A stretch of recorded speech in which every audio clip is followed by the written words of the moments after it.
আগামীকাল সারা দেশে হরতাল হবে আমাদের গাজাবাসী ভাইদের জন্য। পুরো ছাত্র সমাজ কিন্তু ডাক দিয়েছে। আর কথা হচ্ছে এখানে দল মত বিদেশে যত কিছু আছে সব কিছু উপেক্ষা করে আমাদের গাজাবাসী ভাইদেরকে জন্য কিন্তু আমাদের হচ্ছে রুখে দাঁড়াতে হবে। আমরা আমাদের নিজের পক্ষ থেকে যতটুকু পারি ততটুকুই করতে হবে।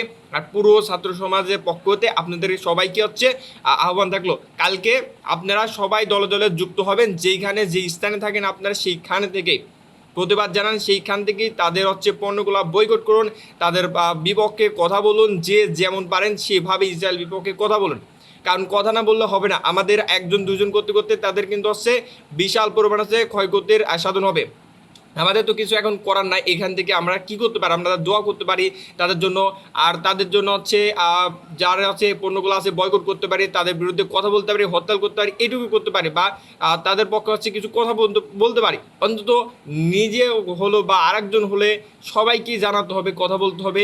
গাজাতে নির্মম গণহত্যা চালাইতেছে ইসরায়েল বাহিনী, তারা কিন্তু এটা কিন্তু একদমই ঠিক করতেছে না। অবশ্যই আমাদের সবাইকে কথা বলতে, সবাইকে একসাথে রুখে দাঁড়াতে হবে ইনশাল্লাহ। আমাদের যতটুকু পারা যায় অবশ্যই আমাদের ট্রাই করব ইনশাল্লাহ। কালকেই সবাই হচ্ছে চলে আসবেন।